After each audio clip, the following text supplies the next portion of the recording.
Speaker. Thank you. Chief Minister. Thank you very much, Madam Speaker. I stand to table the investigation report Operation Apollo from the Office of the Independent Commissioner Against Corruption Northern Territory and seek leave to address the House. Is leave granted? So be it. Thank you very much, Madam Speaker. Madam Speaker, I received a briefing from the Acting Independent Commissioner Against Corruption and the Deputy Independent Commissioner Against Corruption on Thursday the 27th of February 2025, who provided me with a copy of the Operation Apollo investigation report and advised that the ICAC delegate would be putting out an anonymised public statement the following day. Members should review the ICAC's Operation Apollo investigation report at their convenience. I note the delegate of the ICAC accepts that Police Commissioner Murphy's conduct does not constitute either illegality or impropriety. The delegate did find that the conflict management conduct of Police Commissioner Murphy with the recruitment process to Assistant Commissioner was incompetent and negligent.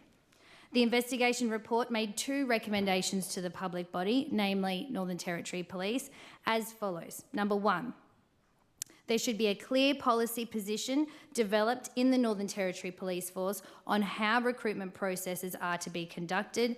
The policy should be formalised in a written policy. Number two, the Commissioner develop an education and training program for all members which focus on identification, disclosure and management of conflicts of interest.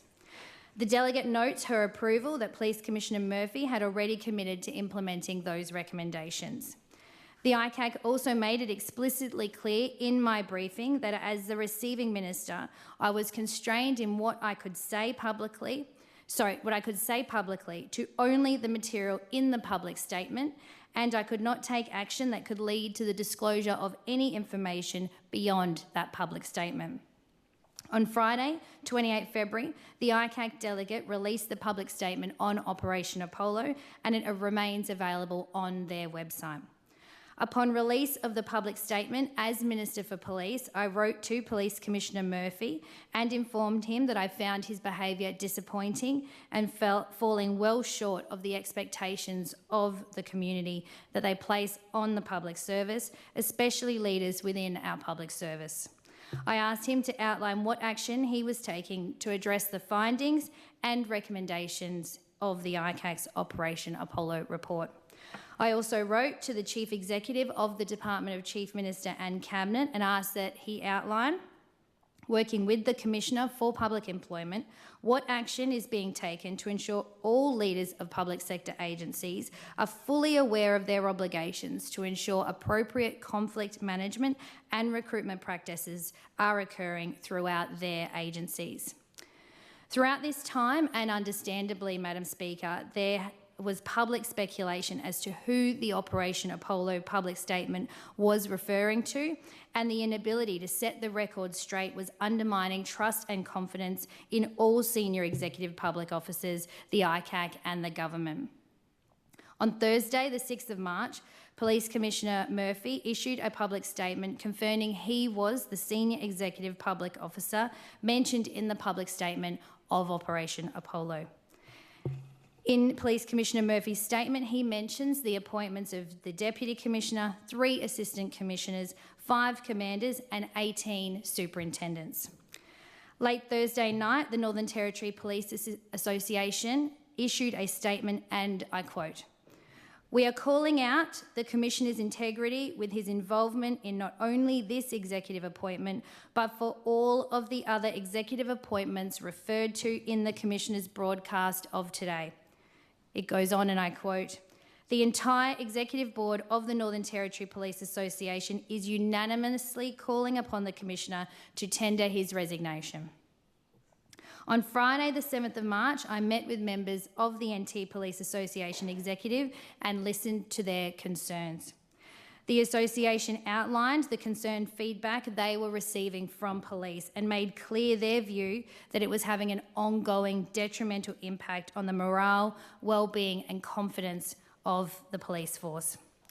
On Saturday, the 8th of March, I informed the Police Commissioner that his position was untenable and that he had lost the trust and confidence of the government. He then went on leave.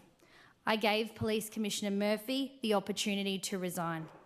On Saturday, the 8th of March, I commenced a process to terminate the Police Commissioner. This process requires natural justice to Police Commissioner Murphy and involves Cabinet, Executive Council and advice to the Administrator on termination.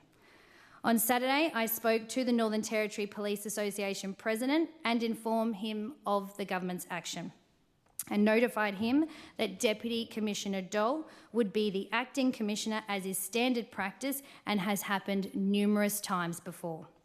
I understand the NT Police Association President then called Acting Commissioner Dole. On Sunday, the 9th of March, the Deputy Chief Minister and I held a press conference to notify the public of the actions that had been taken. At no time did the Northern Territory Police Association indicate any concerns with the suitability of the Acting Commissioner arrangements or notify me that the Deputy Commissioner Dole was on the recruitment panel for the Assistant Commissioner.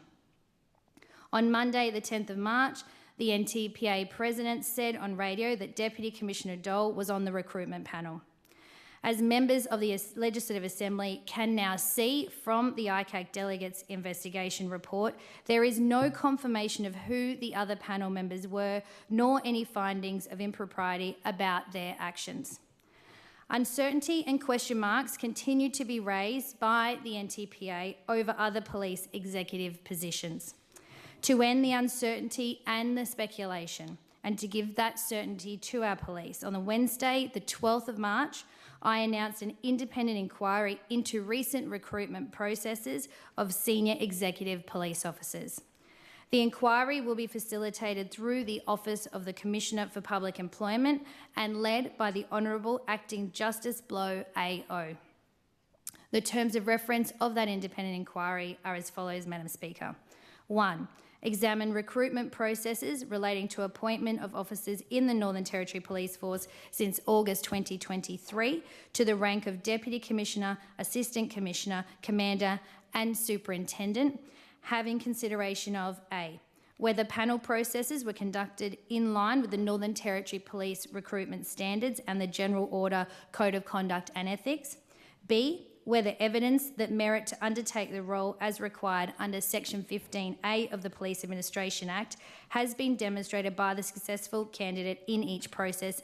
And number 2, determine what remedial action may be required on the above and whether there are other recruitment matters outside of the terms of reference that may require remedy or further investigation and recommend the course of action to pursue or respond to them.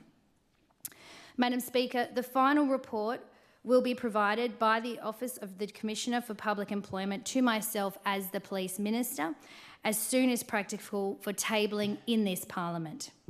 The Honourable Alan Michael Blow AO was appointed as an Acting Justice of the Northern Territory Supreme Court in January 2025. Previously, Acting Justice Blow was the Chief Justice of the Supreme Court of Tasmania and has been the Lieutenant Governor of Tasmania. Acting Justice Blow has been appointed as an Officer of the Order of Australia for his distinguished service to the judiciary and to the law, particularly as Chief Justice of the Supreme Court of Tasmania, and his contribution to legal education and professional standards and to the community. On behalf of the Northern Territory community, Madam Speaker, I thank Justice Blow for committing to undertake this important work, which began immediately. Madam Speaker, the Northern Territory Police Force does a great job, and the best way we can support them is by delivering certainty. They have an important job to do in keeping Territorians safe, and I need them focused on law and order and not distracted by these recent events. In my interactions, I have found the Northern Territory Police to be exemplary, but my government is not shying away from transparency and accountability. The independent inquiry will give certainty to the police, the community, and of course, the officers involved. Members will note in the last paragraph of the investigation report that the delegate left it to the Minister for Police to consider if the report ought to be tabled in the Legislative Assembly, citing the fact that the delegate was engaged partway through the investigation. Madam Speaker, I table correspondence and a report under Section 143 of the Independent Commissioner Against Corruption Act 2017 from the Inspector of the ICAC, Mr Bruce McClintock SC, that I received and is dated yesterday, 17 March. The ICAC Inspector confirms that it is in the public interest that I table the Operation Apollo investigation report, and pursuant to Section 145(3)(d) and Section 146(3)(e) of the ICAC Act, and authorise the disclosure on condition that paragraphs 24, 25 and 26 of the investigation report be redacted. Madam Speaker, the paragraphs from 24 through to 26 of the investigation report contained evidence of Police Commissioner Murphy and has been redacted by the ICAC from the document tabled, but on the basis that the ICAC inspector has determined that there is no legitimate public interest in their disclosure. Madam Speaker, throughout this process, I have worked methodically in the best interests of Territorians. The approach I have taken is to ensure disclosure of information was done within the framework, and I took action that I considered was considered and appropriate. Others are free to judge, Madam Speaker, but I stand by the decisions and the processes that have been undertaken. I am extremely conscious, Madam Speaker, that the impact this issue has had on our Northern Territory Police Force and the impact it will continue to have whilst the independent inquiry runs its course.